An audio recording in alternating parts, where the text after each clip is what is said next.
Hello dear students, welcome to quick school notes. How are you all. तो आज हम करने जा रहे हैं क्लास 8 का चैप्टर 12 फैक्टराइजेशन के एक्सरसाइज 12.1 का question number 3। Okay, question number 1 and 2 हम प्रीवियस वीडियोस में कर चुके हैं। ओके, आपको उनकी लिंक डिस्क्रिप्शन में मिल जाएगी। सो let's start question number 3 of 12.1। Okay, so question number 3 ka first part says you have to factorize this expression. Okay, this is an algebraic expression, x square plus xy plus 8x plus 8y.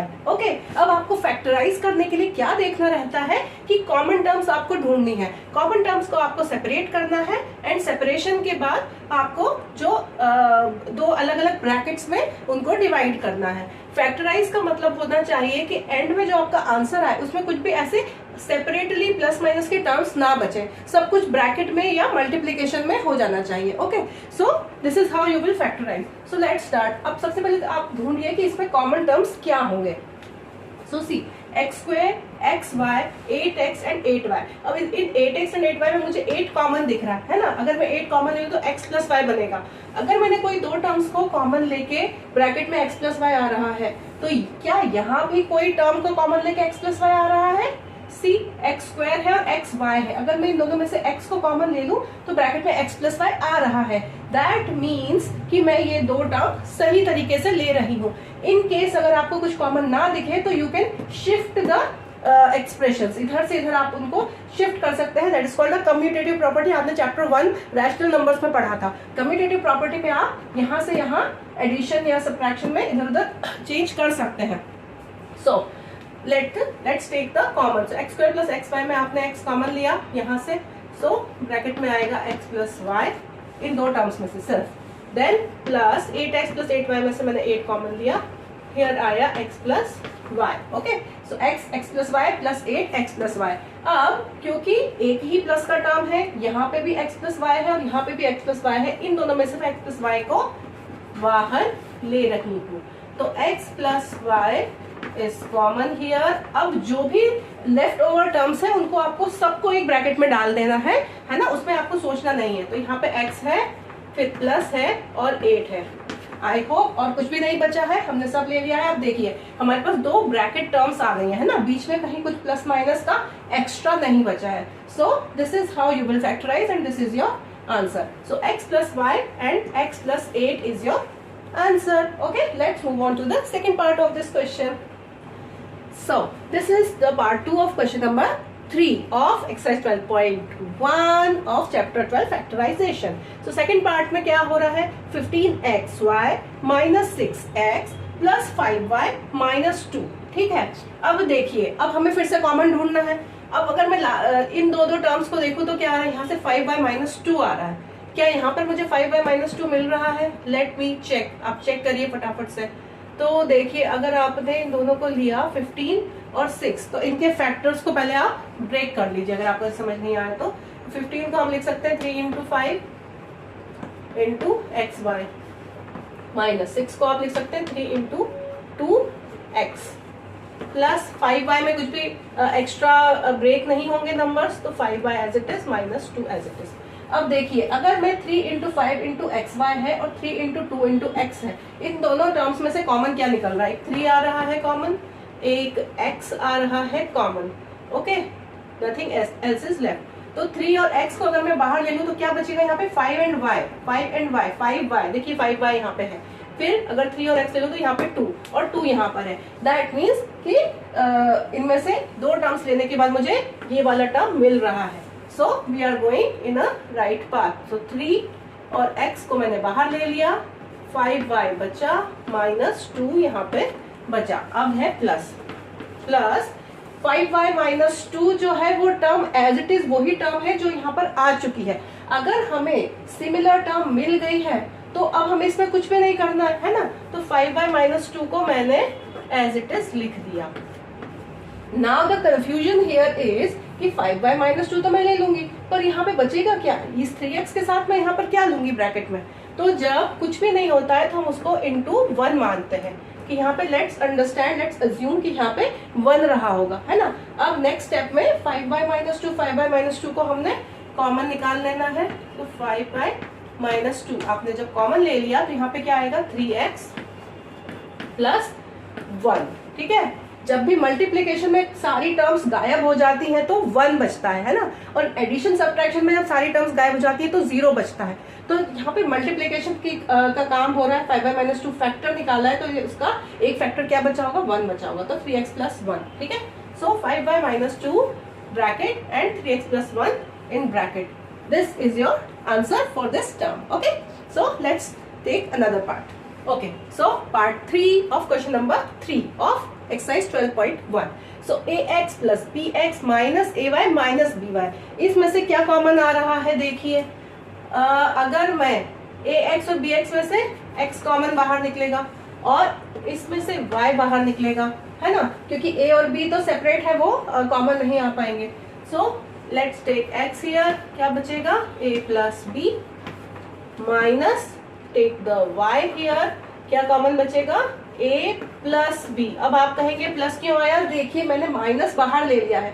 जब भी minus बाहर होता है तो दो minus का multiplication, minus into minus will gives you plus. तो अगर माइनस माइनस दोनों के मैंने बाहर ले लिए हैं तो यहाँ पे प्लस हो गया है। ठीक है, दोनों के माइनस मैंने बाहर ले लिया तो प्लस हो गया है, तो a प्लस बी बचेगा ना। a plus b common, left over terms x minus and y, x minus y common। ठीक है, तो a plus b into x minus y is your answer। Okay, let's move on to the next one। So now the fourth part of question number 3 of exercise 12.1। So the question here is 15pq plus 15 plus 9q plus 25p, है ना। थोड़ा सा अजीब है, कहीं q कहीं p है। अब हमें इसमें से कॉमन निकालना है। अब देखिए 9q है और 25p है, ना तो p और q कॉमन है, ना 9 और 25 में कोई कॉमन फैक्टर होता है ना, तो ये हमें ठीक नहीं लग रहा है। अब यहाँ पे 15 देखिए, तो 15 और 15 तो कॉमन आ जाएगा, लेकिन pq प्लस 1 बचेगा, बट यहाँ pq साथ में नहीं है, तो हम कंसेक्यूटिव टर्म्स नहीं ले पा रहे। अब हमें यहाँ पे करना पड़ेगी, कम्यूटेटिव प्रॉपर्टी लगानी पड़ेगी। तो अब किसको कॉमन लिया जाए, 15pq के साथ मैं किसे लूं जो कॉमन दिलाएगा मुझे। तो 15pq देखिए 5 का टर्म है, तो आई होप मुझे क्या ये लेना चाहिए, क्योंकि 9 भी 3 के टेबल में आता है। तो अगर मैं 25p लेती हूँ तो मैं कॉमन क्या निकाल पाऊंगी, 5, तो मुझे मिलेगा 3q प्लस 5, 3q प्लस 5 मिलेगा।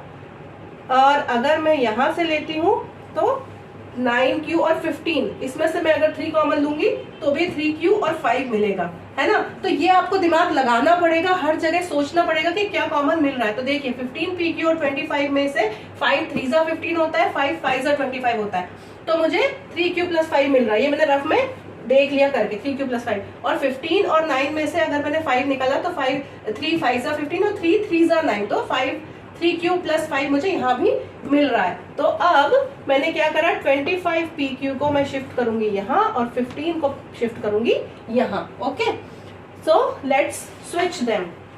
सो 15pq plus 25p plus 9q as it is plus 15 को मैं ले जा रही हूँ लास्ट में। ओके, तो ये अब 15pq जो है, 15pq और 25p, इसमें से मैं 5 कॉमन ले रही हूँ और p is also common here, 5p। तो 5 3 15, so it gives you 3q plus 5 5 25, and p हम बाहर ले चुके हैं तो अब यहाँ p नहीं है, तो 3q प्लस 5 बचा, प्लस 9q प्लस 15 में से आपको क्या मिल रहा है, 9 इज 3 3 9 एंड 3 5 15, तो 3 बाहर आएगा ओनली। सो 3 3 9 होता है, तो 3q बचेगा यहाँ पर और प्लस 5 बिकॉज 3 5 15 होता है। ठीक है, तो 3q plus 5 3q plus 5 is common factors. ठीक है, तो इसको मैंने साइड में ले लिया, 3q plus 5 is common and what is left, 5p plus 3। Okay, so this is your answer। I hope ये समझ में आएगा ना, थोड़ा सा ट्रिकी था। So here is the last part 5th of question number 3 of exercise 12.1। देखिए अब क्या कॉमन निकालना है इसमें। फर्स्ट पे तो z माइनस 7 है, ठीक है ना, z में से कुछ कॉमन आएगा ना 7 में से कुछ कॉमन आएगा। ये जो दो टर्म्स है इनमें एक्स वाई मुझे कॉमन दिख रहा है, एक्स वाई तो मैं बाहर ले लूंगी, बट बच क्या रहा है फिर एक्स्ट्रा 7 माइनस जेड। यहाँ है z माइनस 7 और यहाँ है 7 माइनस जेड। तो 7 माइनस जेड को z माइनस 7 बनाने के लिए क्या करना पड़ेगा, मुझे एक माइनस बाहर लेना पड़ेगा। ठीक है, तो पहले तो z माइनस 7 को आप एज इट इज लिख लीजिए, इसमें से आपको कुछ कॉमन नहीं लेना है, इसको ब्रैकेट में एज इट इज डाल दीजिए। ठीक है, प्लस, अब प्लस लेके माइनस ले, ये देखिए प्लस लूंगी मैं अगर तो 7 माइनस जेड बनेगा। अगर मैं इसको माइनस बाहर ले लूं, यहाँ से अगर मैं माइनस बाहर ले लूं तो जो पॉजिटिव नंबर है वो नेगेटिव बन जाएगा और जो नेगेटिव नंबर है वो पॉजिटिव बन जाएगा। तो माइनस का अगर मैं एक्स वाई बाहर लेती हूँ तो क्योंकि मैंने यहाँ से माइनस एक्स वाई लिया है तो 7 जो है वो माइनस का मिलेगा मुझे, -7, और माइनस एक्स वाई बाहर लिया है तो प्लस जेड बचेगा, है ना। अक्सर आप इस क्लास में माइनस प्लस में बहुत कंफ्यूज होते हैं, so please be careful. Minus plus के मल्टीप्लिकेशन, एडिशन, ये सब कुछ बहुत अच्छे से देखिए कि दो नेगेटिव नंबर्स को अगर ऐड कर रहे हैं तो क्या होगा, एक पॉजिटिव एक नेगेटिव नंबर है उनको ऐड कर रहे हैं तो क्या होगा, दो माइनस को इनटू कर रहे हैं, मल्टीप्लाई कर रहे हैं तो क्या होगा, क्योंकि ये चीजें बहुत ज्यादा कॉमन मिस्टेक्स आपकी करवाती हैं। तो प्लस और माइनस जो जब दो अलग अलग थे, मैंने माइनस बाहर लिया है तो पॉजिटिव का नंबर नेगेटिव बन गया और जो नेगेटिव नंबर था वो पॉजिटिव बन गया। अगर मैं वापस से इंटू कर दूंगी तो ये माइनस माइनस का इंटू प्लस बना देगा और प्लस और माइनस का इंटू माइनस बना देगा। ठीक है, तो वापस से वही नंबर मिल जाएंगे मुझे, है ना। तो आप क्रॉस मल्टीप्लाई करके वापस से देख लीजिए कि करने के बाद आपके वही नंबर वापस मिल रहे हैं या नहीं। अगर नहीं मिल रहे तो आपने कुछ गड़बड़ करिए। तो -7 प्लस जेड यहाँ हो गया और -7 प्लस जेड ही है ना, z माइनस 7 को मैं -7 प्लस जेड लिख सकती हूँ। So this and this comes common, z minus 7। अब प्रॉब्लम कहाँ आ रही है, देखिए z माइनस 7 तो कॉमन ले लिया, यहाँ क्या आएगा, यहाँ पे तो कुछ भी नहीं है z माइनस 7 के साथ। जब कुछ भी नहीं है तब क्या होता है, 1 होता है, तो यहाँ पे लीजिए 1 माइनस एक्स वाई। ठीक है, तो z minus 7 bracket 1 minus x y, है ना। 1 से कंफ्यूज नहीं होना क्योंकि z माइनस 7 पूरा ले लिया था। जब कुछ भी नहीं बचेगा तो उसके मल्टीप्लिकेशन में क्या होगा, 1 होगा ना। लाइक अकेला 2 लिखा होगा तो 2 1 2 होता है, तो ऐसे ही z माइनस 7 पूरा ले लिया तो इसका जो 1 होगा, एक 1 फैक्टर इसका बचा होगा, तो 1 minus x y is your answer. So this is all for this question and in this exercise 12.1 ends here. I hope आपको ये क्वेश्चन समझ में आएंगे, बहुत इजी है, थोड़ा सा ट्रिक लगता है but they are very important. Okay, so thanks for watching, keep liking my videos, thank you, bye bye.